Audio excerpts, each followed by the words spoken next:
To go to North Korea is to accept the presence 24 hours a day of guides who are guarantors of the country's good image.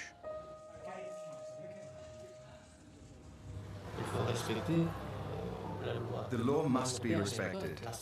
We do not allow French journalists to go out alone. Our country, North Korea, does not like the French. Why? Because they took part in anti-North Korean operations. There never were any French operations against North Korea. But in Pyongyang's eyes, every foreigner is a potential enemy who has to be closely watched. It's the sworn duty of each guide to chaperone the visitor and regurgitate the regime's propaganda. Even these official North Korean guides may not be filmed. During our stay, we will be confined to our Pyongyang hotel, with absolutely no chance of being allowed to go out into the city unaccompanied. So, Mr. Han, what are we going to do? What now? Going for a stroll. Where? Here. In the hotel? Yes, in the hotel. Maybe you could go into town. No.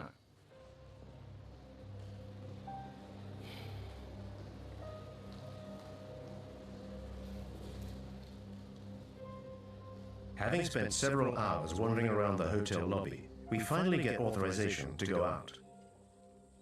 Any trip is pre-programmed and serves the objectives of the propaganda machine. The house where the founder of the nation was born reminds foreigners of President Kim Il-sung's heroic deeds and helps to affirm the family's legend. When she was 14 years old, the president left his native home, Mangyongdae, firmly determined not to return before Korea became independent. Since then, the president led the 20-year-long arduous anti-Japanese armed struggle to a shining victory and finally liberated our country. Hundreds of North Korean soldiers are taking part in a mandatory pilgrimage to honor the eternal president's memory. From the grandfather, Kim Il-sung, to the present incumbent, his grandson, Kim Jong-un, the leaders are as one in official pronouncements. Well, we now have the respected Comrade Kim Jong-un as our supreme commander. He is exactly like the President Kim Il-sung and the great General Kim Jong-il in his ideal leadership and in his humanity. So our Korea will always emerge victorious in the future too, under the wise leadership of the respected Marshal Kim Jong-un.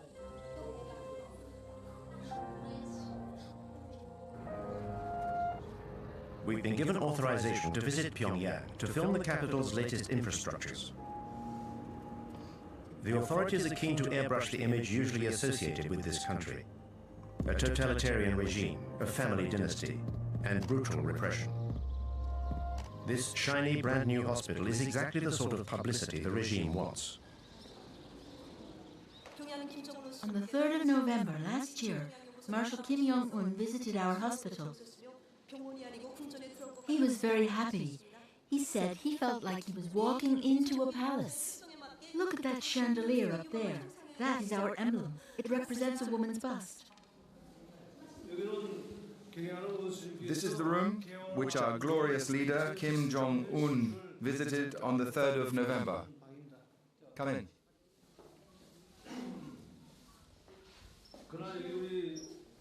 This is the bed the Marshal sat on when he came here. He asked how long the patients stay here. And Marshal Kim Jong-un sent us this 42-inch television the day after his visit. So you sleep here, is that right? You're a patient here? Yes. Do you speak French? A little. What a stroke of luck. The first patient we meet and she speaks French. How much longer are you going to be staying here? A week should be enough, I think. Wearing her hospital clothes, this patient is giving the performance of her life in this well-directed play.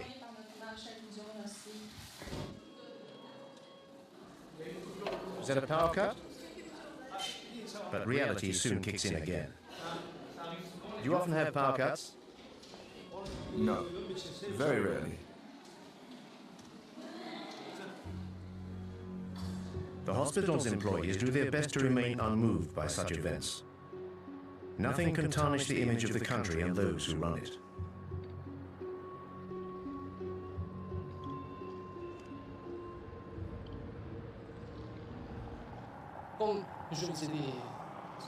As I said to you this morning, our country is at loggerheads with the USA, Japan, and South Korea. So we need a strong military, many soldiers to defend the fatherland. There is always tension in the Korean Peninsula.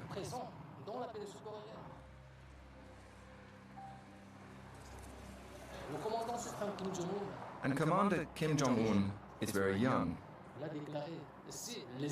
He has declared, if our enemies dare to light even the smallest fuse of a war, Korea will strike a lethal blow, which will definitively unite the country.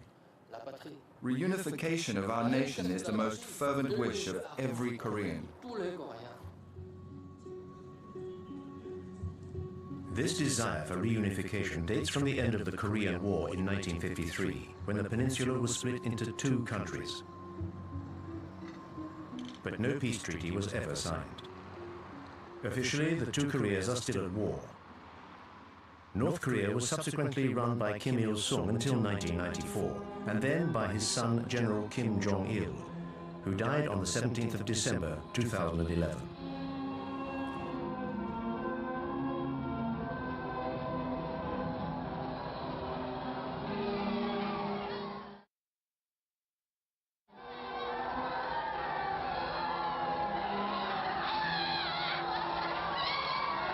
Kim Jong-un, son of the late Kim Jong-il, has been in power for 3 years.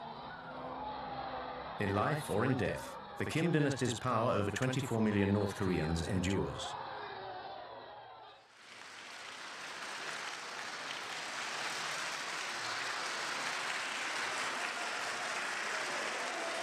The Kim family is the first communist dynasty in history.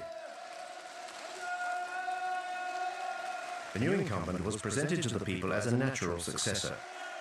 Barely 30 years old, Kim Jong-un was quickly awarded the titles of Supreme Commander and then Marshal, and set about consolidating his power. Kim Jong-un's accession to power gave birth to a new hope in the hearts of the North Korean people.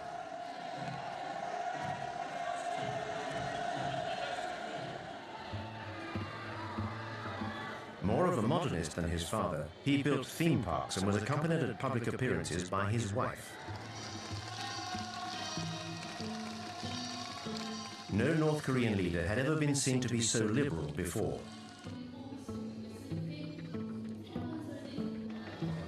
Kim Jong-un cultivated his image right down to his posture, which was designed to be reminiscent of his grandfather's.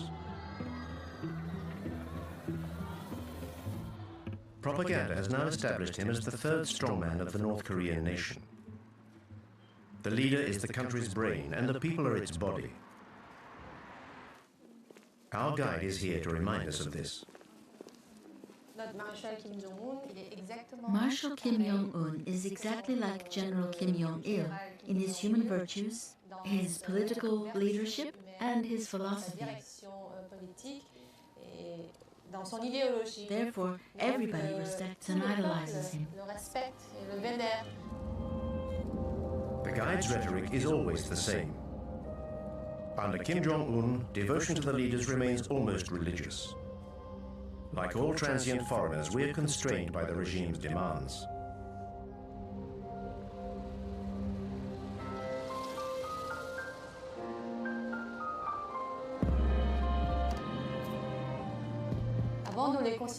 Before, we thought of them as leaders or heads of state. Now, we think of them as our family's fathers, be it children or old people, be it men or women. The entire Korean nation considers them to be our fathers.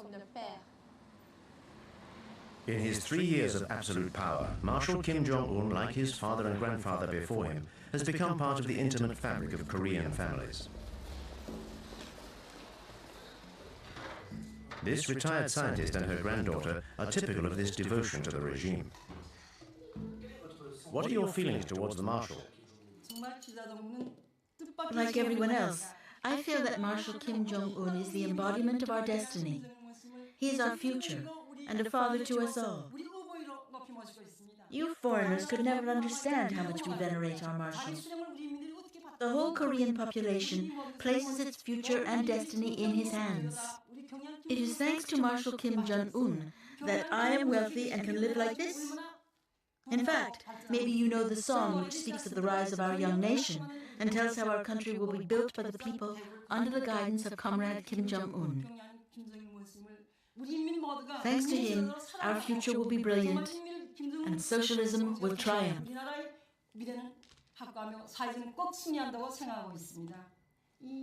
How about a song?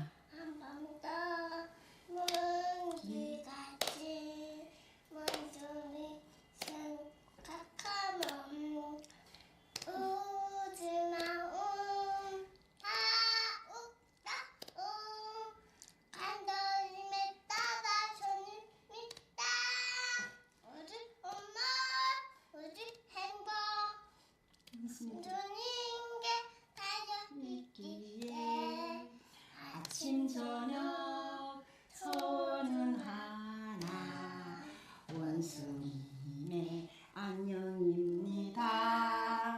You see, even little children miss the marshal, so they salute him in their songs. Your granddaughter who just sang, she's 2 years old. What kind of future do you want for her? What kind of country will she live in? I feel sure that she will live in a strong and prosperous country that will incarnate the might of Mount Baekdu. That she will live in a world where she will have no cause to envy others.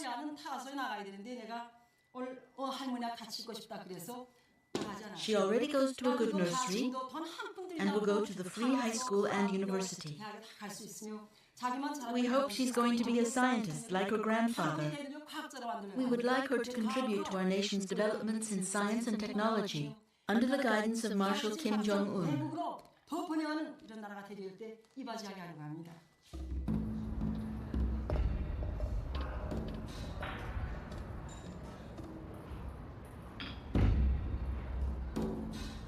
Under Kim Jong-un, the nation's future elite is being coached in Pyongyang's model schools. Here, the children of families close to the nucleus of power will one day become musical virtuosi. We teach the children piano, but out of 30 pupils, only a few will be selected for the National Academy of Music. Some will become pianists, and others will just become composers or singers.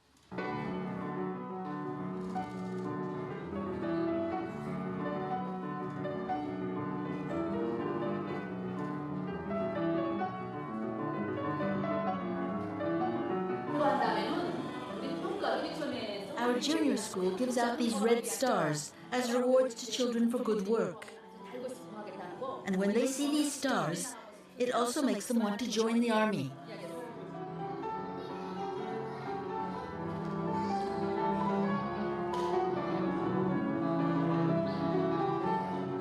In this way, youth is molded to the regime's ideology from an early age and plays a vital role in its propaganda. The children have to be adorable. They're cosseted and well-fed. These are the regime's privileged few, the keepers of its eternal future.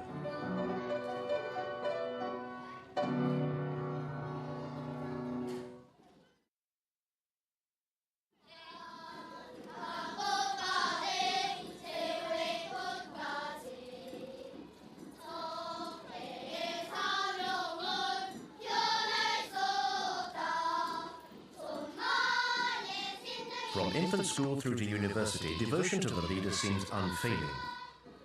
But all the parades, songs and smiles hide another reality. The images that we filmed in North Korea give no insight into how this enigmatic country really works. Only North Korean refugees who have fled their homeland can genuinely shed light on the country's everyday life. What your footage shows is children who are all at the same level. The ones who lead the parades on the streets of Pyongyang are psychologically groomed throughout their time at school, and usually they have access to better facilities, owing to their parents' position, because it's a privilege to lead parades like this through the streets of the capital.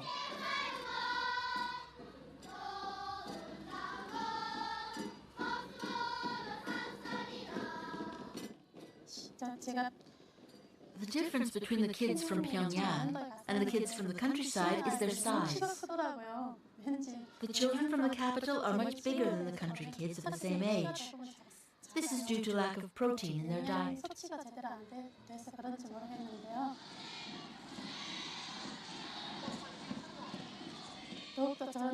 Now a whole host of new songs glorifying Kim Jong-un is being taught to the children.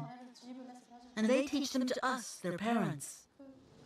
If children sing any song that is in any way critical of North Korean socialism, they are censured in front of their classmates.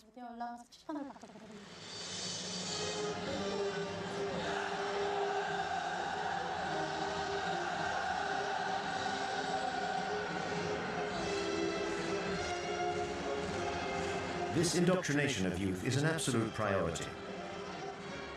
At the heart of this education lies a rabid patriotism.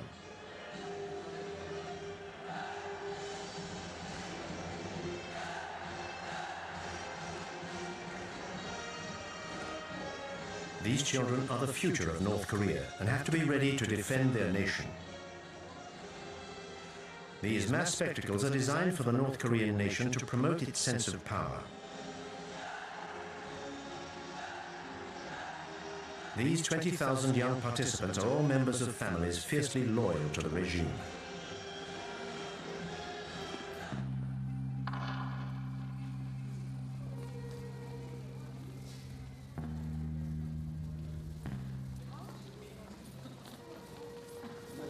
These Pyongyang citizens are an essential part of the regime's rhetoric, at its very core.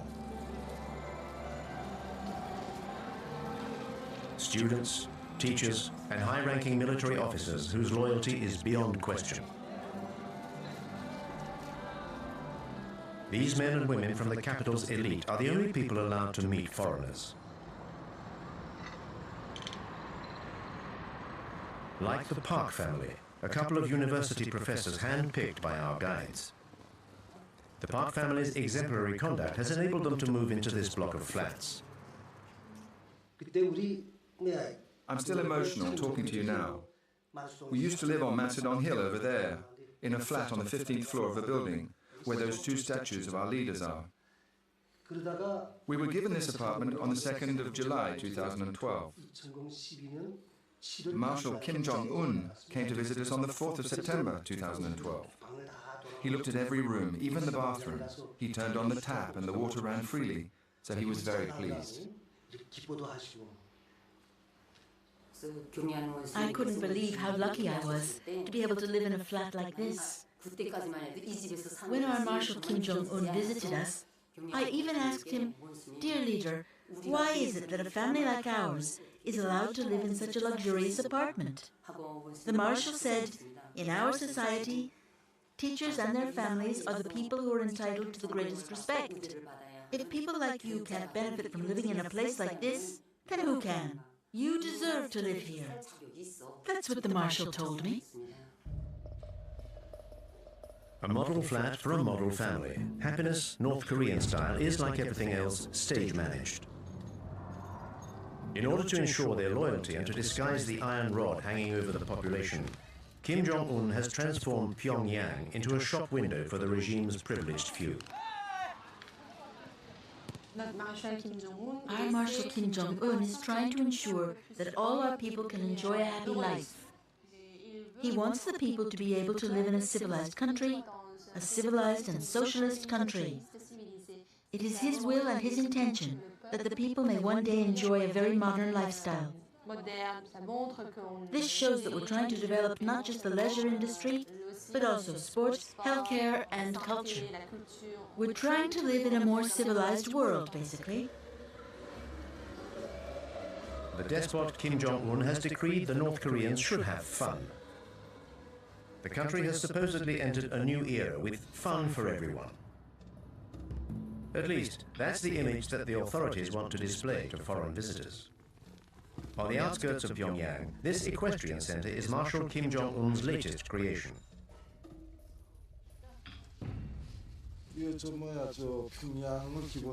This equestrian center is for the benefit of everybody.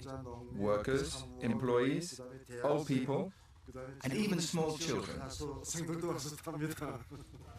Nothing is left to chance. There's no room for improvisation. I'm on my way. They want to see the merry-go-round. Get everything ready, quickly, and let the others know. We're on our way.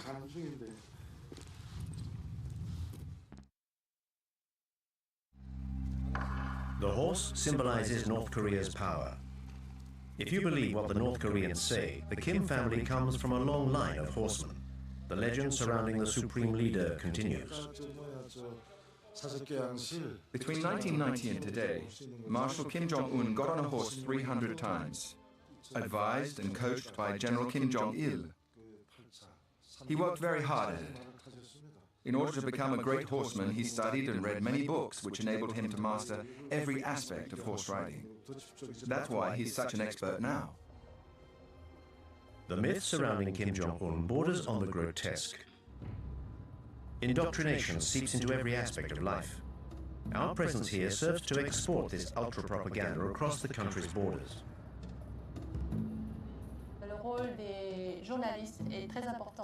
The role journalists play is very important. That's why we're taking the documentary you're making of our country so seriously. We hope that you will take what we have told you and turn it into a fair and objective documentary. Part of the schedule for the day is a visit to Marshal Kim's latest folly, a ski resort 200 kilometers from Pyongyang. His time studying in Switzerland gave him a taste for winter sports. The regime has spent $300 million on the construction of this complex. But Kim Jong-un has also achieved his objective of circumventing the embargo on leisure goods imposed by the international community. We have 10 ski slopes here at the Masik Resort, 9 for professional skiers and 1 for beginners. We started building these slopes in May 2013, and we finished on the last day of December 2013. That's what the Marshal required, and we achieved it. Our leader even promoted our resort all over the world.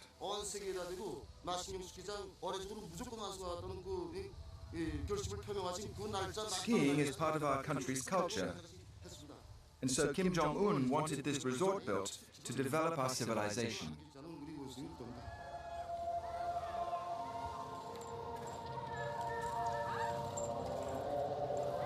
But who in North Korea can afford the luxury of a holiday here? No one is willing to explain the circumstances of their stay here. The resort was designed with the people in mind, and the prices too have been set with the people in mind. In Marshal Kim Jong-un's socialist country, money remains a taboo subject. Only 5,000 North Koreans are estimated to have the means to use this resort.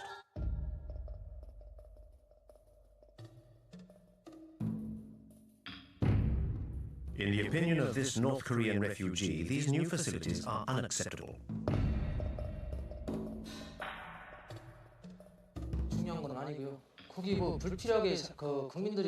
It's all so ridiculous. People are starving to death, and these facilities are only for rich people from Pyongyang and no good to anyone else. The reality is that people in North Korea are suffering.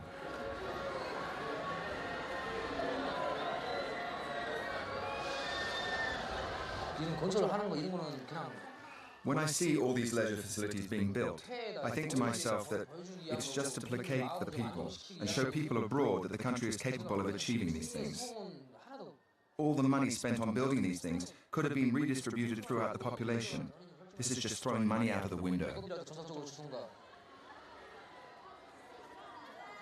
North Korea's economic difficulties do not stop the regime from spending money hand over fist. Every 2 years, Pyongyang puts on a film festival open to foreigners. This is a way for the authorities to present an image of cultural and material prosperity to the world.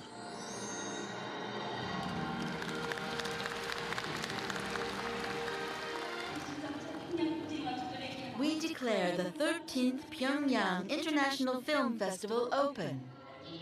The films and cartoons shown all follow the party line, of course. This amenability towards the world outside North Korea is limited, and tributes to the leader are never far away. This event is all the more important because it only takes place thanks to the interest and the love that Marshal Kim Jong-un has for the cinema. You're about to watch films which are completely innovative in both form and content. North Korean cinema has a central role in the propaganda machine. It educates even before it entertains.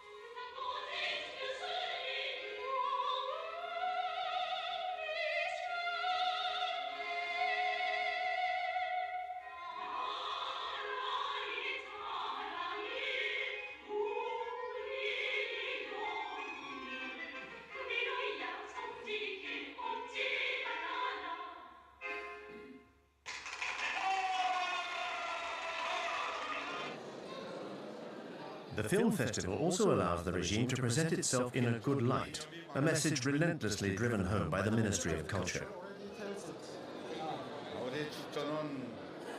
We want independence, friendship, and peace between peoples. All over the world? Yes, all over the world. A select group of dignitaries and a few foreigners are being treated to a soiree orchestrated by the great and good of the regime.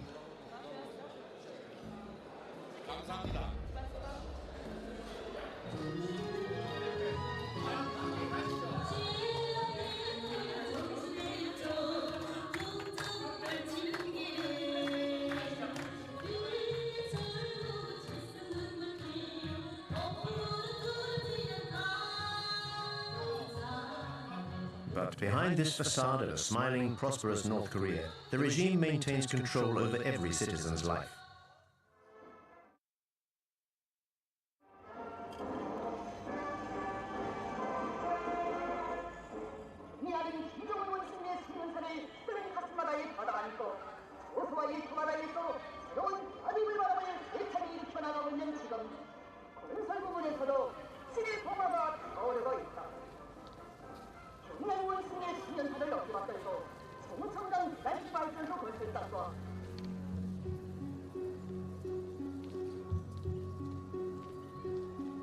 In this country of supreme leaders, even the smallest event is an opportunity to pay tribute to the leadership.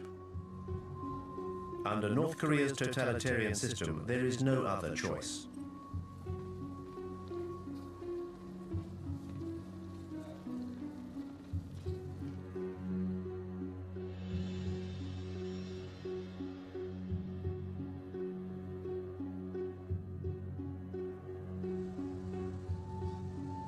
To commemorate the 60th anniversary of the end of the Korean War, the population of Pyongyang is requisitioned to pay tribute to its army. General Kim Jong-il said, "To safeguard our country, one can live without candy, but one cannot live without bullets."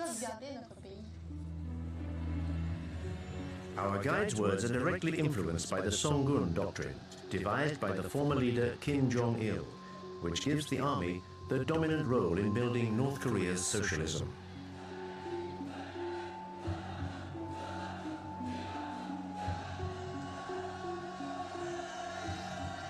Like his father, Kim Jong-un perpetuates the tradition of large public parades. In this way, he sets the scene for his own power and that of North Korea.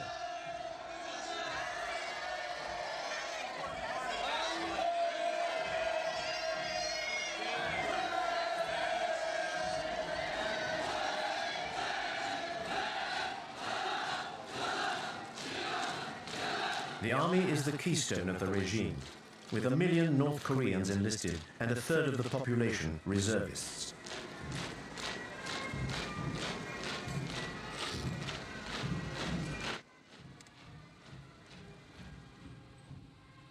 북한의 열병식은 독특한 대열 방식입니다. These parades are quite remarkable. I think they used to do something similar in the former USSR. What leaders Kim Il-sung and Kim Jong-il taught us was a style of military marching called the Hell March, which dated from the end of the war with Japan. It's a style that Kim Il-sung was already using when he fought the Japanese. The idea is to intimidate the enemy. When you do a hopping goose step like that, it's rough on the stomach. When we trained, we were told to wear 2 leather belts done up very tightly under our belly. This pushed up your stomach, which you can imagine is very painful.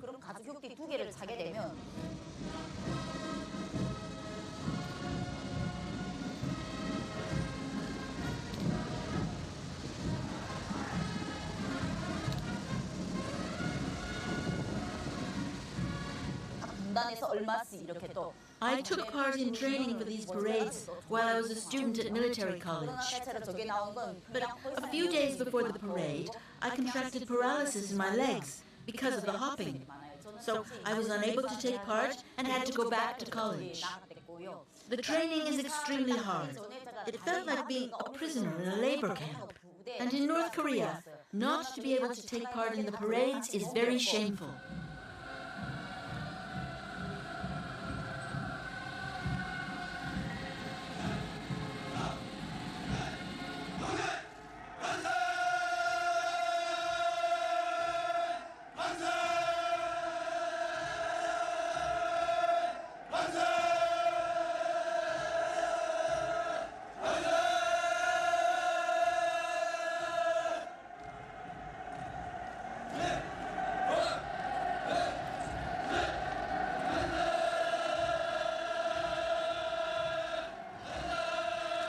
In order to establish his authority over the army and the party, Kim Jong-un took his inspiration from the darkest days of Stalinism.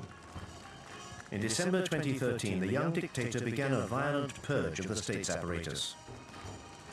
Any officials who could have got in his way were brutally eliminated, beginning with his own uncle, Jang Song-taek, who was very influential at the heart of the regime.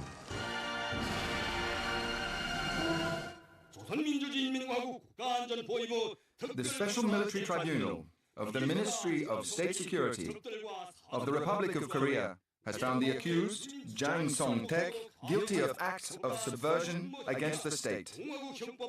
His goal was to overthrow the power of the proletariat by aligning himself with our ideological enemies. This crime carries the severest penalty under Article 60 of our Penal Code.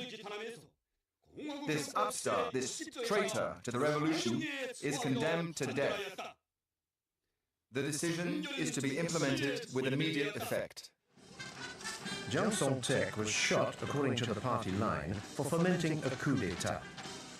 He was said to be overly immersed in commercial activities with China.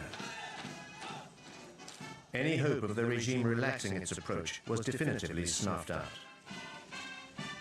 Kim Jong-un has asserted himself as a warlord.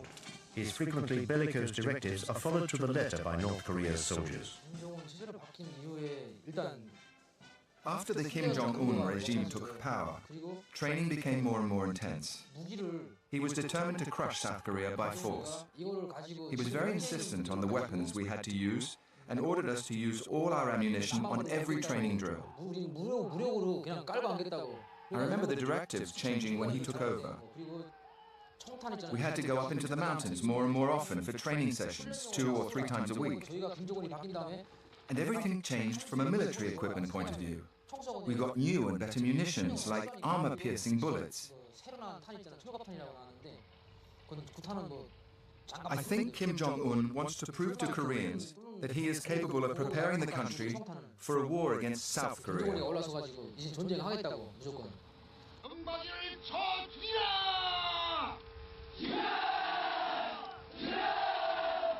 Marshal Kim Jong-un regularly challenges his southern neighbor and enemy.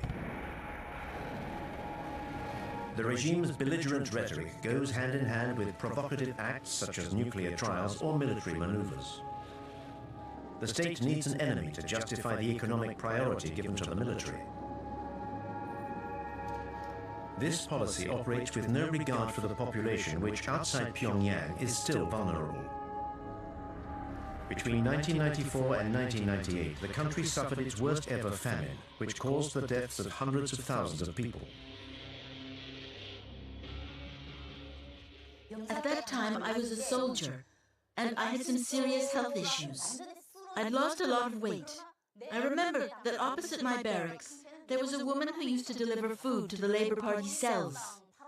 I went to see the farm manager and pleaded with him to give me some apples. I said, "Give me an apple before I starve to death." So he said, "You can eat what you like when you're here, but you can't take anything with you. Otherwise, all the other soldiers will end up coming here and your superiors will confiscate your food." I lived on an apple in the morning and an apple in the evening for several months. Nowadays, there are no great famines, but lack of food is still the main thorn in the regime's side. A third of the country's population suffers from malnutrition and is dependent on a public food distribution system. L'État achète de la part des paysans The state buys cereals and other foodstuffs from the farmers at a low price à des prix bas et puis and then redistributes them among the population. la population. Donc, Depending on the number of people in the family, nombre des membres de famille. they get more or less food. Des adultes, on donne More is given to families where there are adults. enfants. The regime is still incapable of feeding its people, but is keen to convince us that the opposite is true. Our journey now takes us on a visit to a naturally exemplary farm. These are the details commemorating our visits from General Kim Jong-il, who came 15 times to give us new instructions. His advice when he was here enabled us to improve production. He was very pleased. The general said, at first, the soil here was bad, but the good work of our farmers has allowed us to increase productivity. General Kim Jong-il himself said that our farm should become a model to the rest of the country. This model farm looks more like a ghost farm. According to the manager, 850 farmers work here. We do not see a single one. This dilapidated greenhouse is the regime's attempt to convince us of how modern its agricultural system is. In fact, what we produce here is mainly for the local population. We don't get involved in how many people we distribute vegetables to. There is an organization above us that calculates this and then gives us production targets for the year.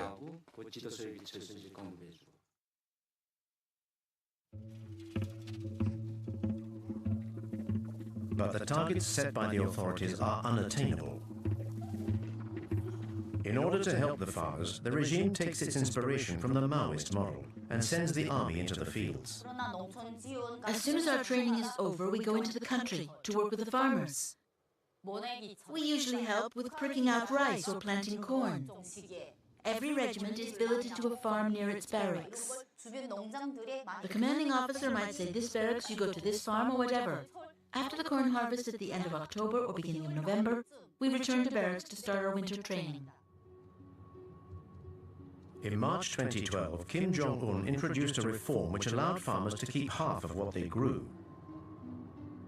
But a lack of fertilizer and farm tools prevents the country from being self-sufficient, and this fundamental principle remains out of reach.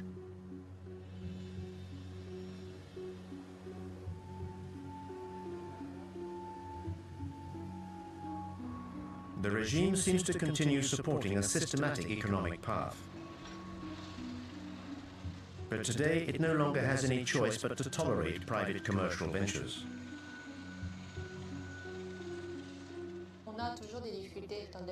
We still struggle economically. There are still obstacles to overcome, but under our marshal's leadership, everyone can enjoy a stable lifestyle.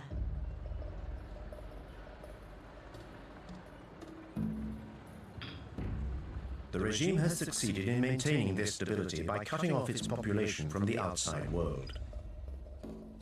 Only a handful of North Koreans managed to get around this isolation via the black market. There are smugglers who regularly cross the Tumen River on the Chinese border and bring back contraband. I went into business with a bunch of friends, and I remember everyone copying and burning South Korean DVDs brought in from China, and then selling them in the markets. In North Korea, buying DVDs like this is expressly forbidden, and goes against the regime and the law. It is actually dangerous to even own them. But there are fewer controls in the evening, so people get together around 10 or 11 and stay up until dawn watching recordings of popular TV series. I remember a very popular South Korean series which showed a casino in a capitalist country. You saw money changing hands, which we'd never seen before. Because all you see on North Korean television is documentaries about Kim Il-sung and Kim Jong-il. And it's still the same today. But in those South Korean series, I saw apartments and wardrobes full of clothes and shoes. The North Korean regime keeps on telling us that South Koreans are very poor. But the people in those series were really fashionably dressed, and I loved it.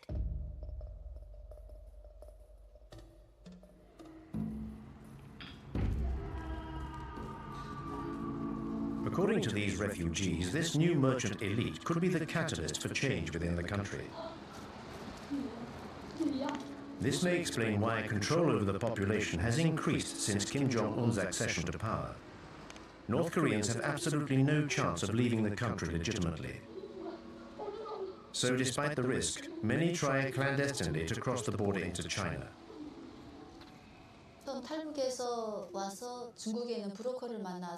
The first time I fled North Korea, I met a middleman when I arrived in China and was sold to a Chinese farmer. When you're on Chinese soil, you're considered an illegal immigrant and not a refugee.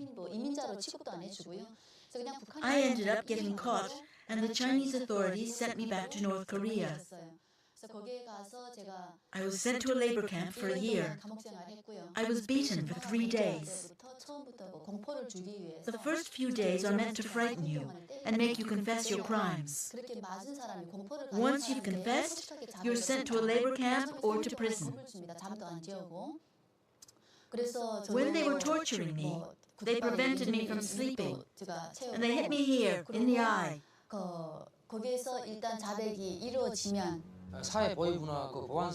When I was a border guard on the Tumen River, it was my job to catch fugitives. We were posted along the Chinese border in groups of 3. When we caught a fugitive, we took them to our guard post, where we recorded the time and date at which we'd captured them. Then the fugitive was interrogated by our boss and transferred to the Department of Security. If the prisoner was starving, we could be lenient. Otherwise, they were sent straight to prison or the labor camp. All I did was hand them over to my superiors. We were rewarded for each fugitive we caught.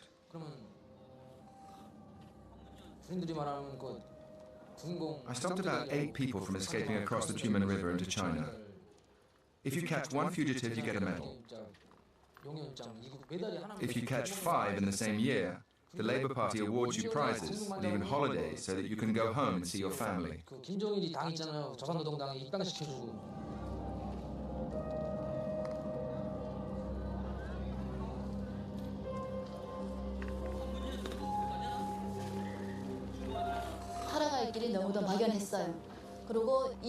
Once I left prison, I wondered how I was going to carry on living with no identity.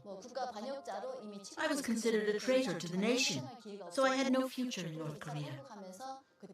I tried to flee a second time. I had obtained contact details for a people trafficker while I was in prison. Thanks to him, I managed to cross the Tumen River between China and North Korea. With the fake passport he made me, I got on a boat to South Korea the following day.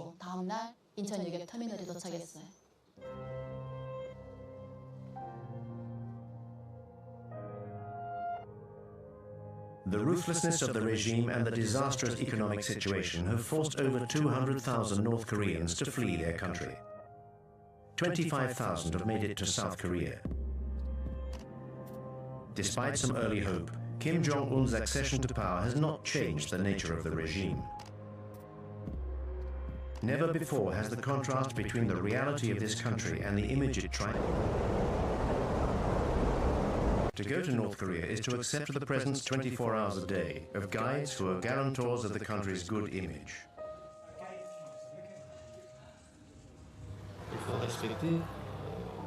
The law must be respected. We do not allow French journalists to go out alone. Our country, North Korea, does not like the French. Why? Because they took part in anti-North Korean operations. There never were any French operations against North Korea. But in Pyongyang's eyes, every foreigner is a potential enemy who has to be closely watched.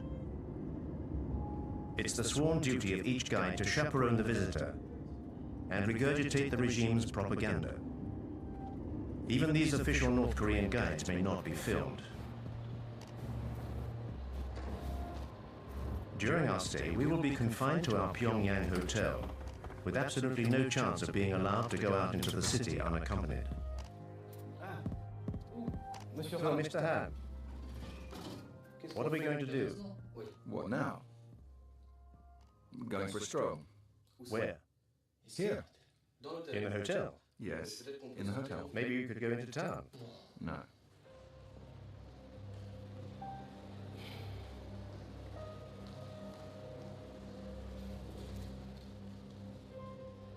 Having spent several hours wandering around the hotel lobby, we finally get authorization to go out. Any trip is pre-programmed and serves the objectives of the propaganda machine. The house where the founder of the nation was born reminds foreigners of President Kim Il-sung's heroic deeds and helps to affirm the family's legend. When she was 14 years old, the president left his native home, Mangyongdae, firmly determined not to return before Korea became independent. Since then, the president led the 20-year-long arduous anti-Japanese armed struggle to a shining victory and finally liberated our country. So our country... Hundreds of North Korean soldiers are taking part in a mandatory pilgrimage to honor the eternal president's memory. Here in Mangyongdae, From the grandfather, Kim Il-sung, to the present incumbent, his grandson, Kim Jong-un, the leaders are as one in official pronouncements. Well, we now have the respected Comrade Kim Jong-un as our supreme commander. He is exactly like the President Kim Il-sung and the great General Kim Jong-il in his ideal leadership and in his humanity.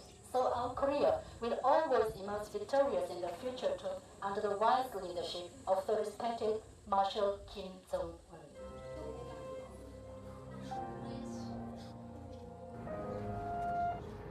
We've been given authorization to visit Pyongyang to film the capital's latest infrastructures.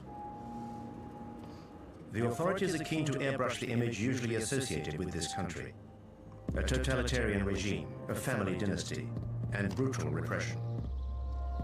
This shiny, brand new hospital is exactly the sort of publicity the regime wants. On the 3rd of November last year, Marshal Kim Jong-un visited our hospital. He was very happy.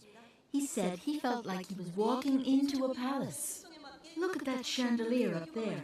That is our emblem. It represents a woman's bust.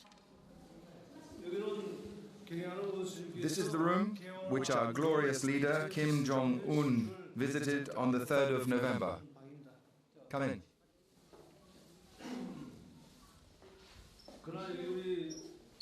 This is the bed the Marshal sat on when he came here. He asked how long the patients stay here. And Marshal Kim Jong-un sent us this 42-inch television the day after his visit. So you sleep here, is that right? You're a patient here? Yes, Do you speak French? a little. What a stroke of luck. The first patient we meet and she speaks French. How much longer are you going to be staying here? A week should be enough, I think. Wearing her hospital clothes, this patient is giving the performance of her life in this well-directed play.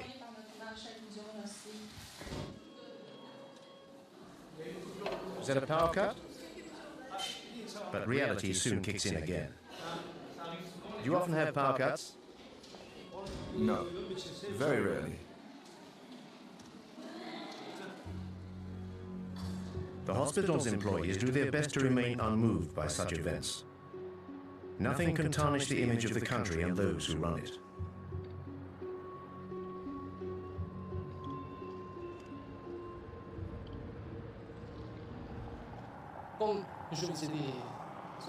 As I said to you this morning, our country is at loggerheads with the USA, Japan, and South Korea.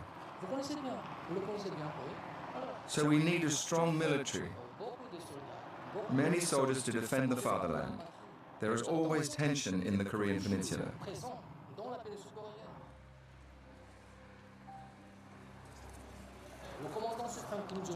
And Commander Kim Jong-un is very young. He has declared, if our enemies dare to light even the smallest fuse of a war, Korea will strike a lethal blow, which will definitively unite the country.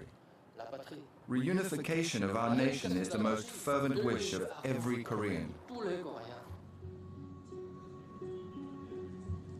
This desire for reunification dates from the end of the Korean War in 1953, when the peninsula was split into two countries. But no peace treaty was ever signed. Officially, the two Koreas are still at war.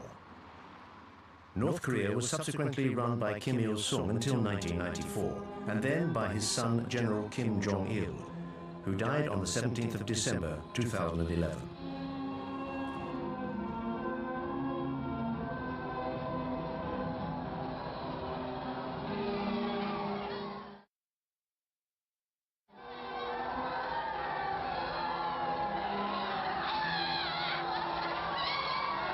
Kim Jong-un, son of the late Kim Jong-il, has been in power for 3 years.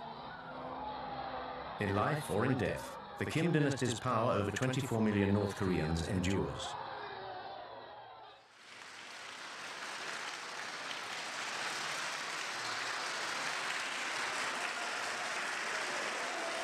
The Kim family is the first communist dynasty in history. The new incumbent was presented to the people as a natural successor. Barely 30 years old, Kim Jong-un was quickly awarded the titles of Supreme Commander and then Marshal, and set about consolidating his power. Kim Jong-un's accession to power gave birth to a new hope in the hearts of the North Korean people.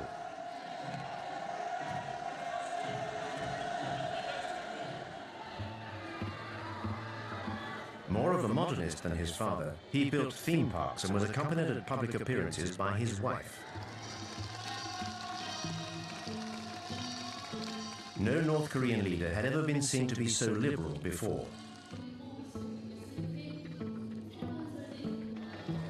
Kim Jong-un cultivated his image right down to his posture, which was designed to be reminiscent of his grandfather's. Propaganda has now established him as the third strongman of the North Korean nation. The leader is the country's brain, and the people are its body. Our guide is here to remind us of this. Marshal Kim Jong-un is exactly like General Kim Jong-il in his human virtues, his political leadership, and his philosophy. Therefore, everybody respects and idolizes him. The guide's rhetoric is always the same. Under Kim Jong-un, devotion to the leaders remains almost religious. Like all transient foreigners, we're